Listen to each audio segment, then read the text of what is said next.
Bienvenue dans mon univers, bienvenue dans le monde de Fred. Pour ce nouvel épisode, je vous propose une petite balade dans le sud de la capitale. Mais tout d'abord, générique.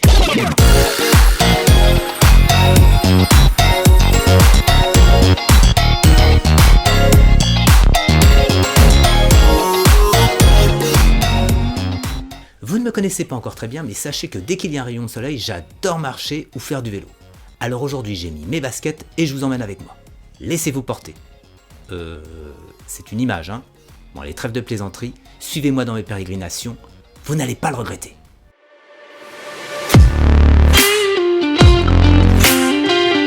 Le street art, c'est un mouvement artistique contemporain qui s'est développé à la fin du siècle dernier. Il se définit comme l'art des endroits publics, celui qu'on retrouve dans nos rues, sur nos murs. Celui auquel on ne prête pas toujours attention, mais qui peut réserver de belles surprises. Il se présente sous diverses formes. Graffiti, graffiti au pochoir, création d'affiches, pastels et même projection vidéo.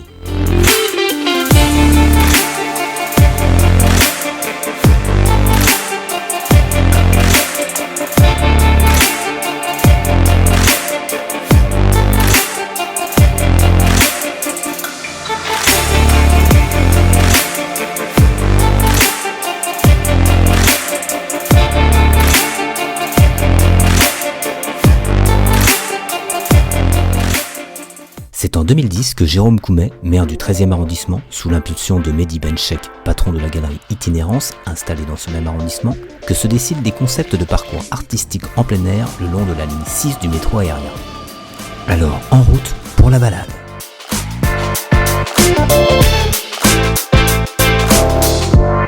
Le Dr House fait le mur de l'hôpital de la Salpêtrière.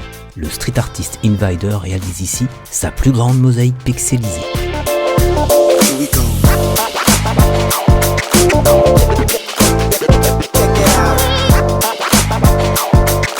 La fresque mystique de l'artiste chilien Inti, la Madre Sécular, est une représentation laïque de la Sainte Vierge. Au lieu de la pomme d'Adam et Ève, elle tient dans ses mains la pomme de Newton.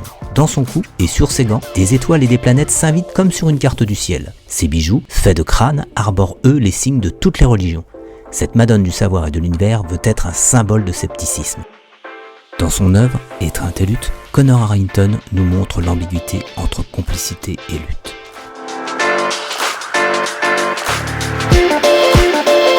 Partout où mon regard se pose, c'est l'immensité des œuvres qui m'émerveille. Marcher le long de la ligne 6, c'est être surpris à chaque coin de rue. Je ne vous ferai pas le descriptif de chacune des fresques qui s'y trouvent. Comme au musée, on doit se laisser happer. On ne vient pas forcément chercher de l'art, on le trouve.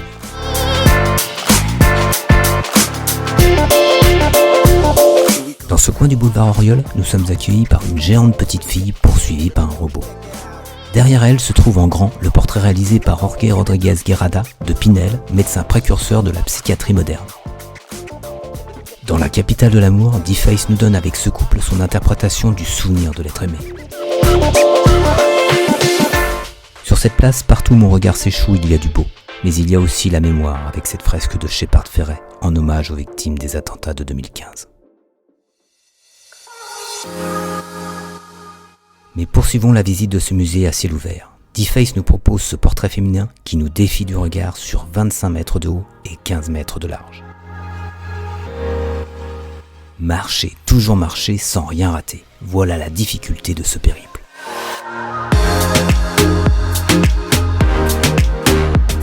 Quittons maintenant le boulevard Auriol et perdons-nous dans la rue du Chevaleret.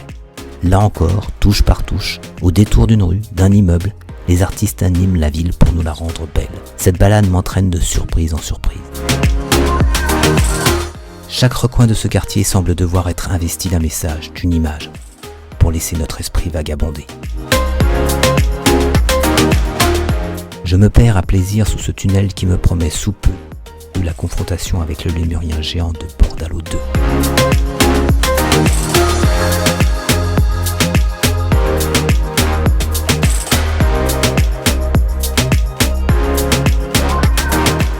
J'approche doucement des anciens grands moulins de Paris, transformés depuis en université.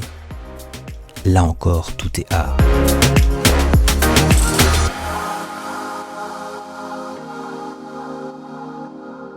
Je retiens mon souffle, ne sachant pas encore à quoi je vais être confronté. Je me laisse guider par mon instinct et par le vent qui me pousse vers de jolies découvertes.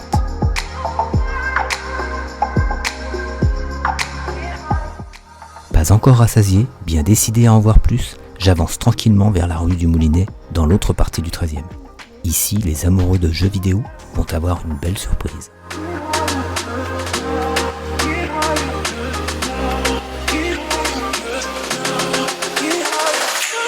Dans le quartier de la Butte aux Cailles, changement de décor.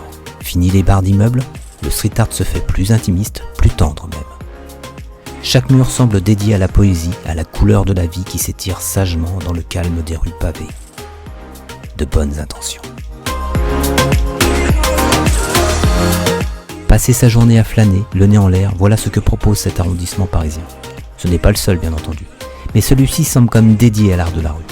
Je ne suis pas un érudit du thème, mais j'aime avoir la diversité des couleurs, des formes et des propositions différentes de styles de l'ensemble de ces artistes. J'espère que je vous aurai donné l'envie, à vous aussi, de vous perdre, afin de retrouver le goût du simple, l'émerveillement de l'enfant.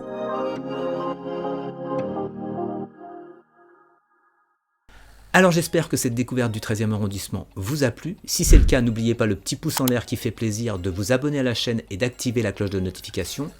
Dans les commentaires, n'hésitez pas à me faire vos retours, mais également la liste des visites que vous aimeriez que je partage avec vous en vidéo.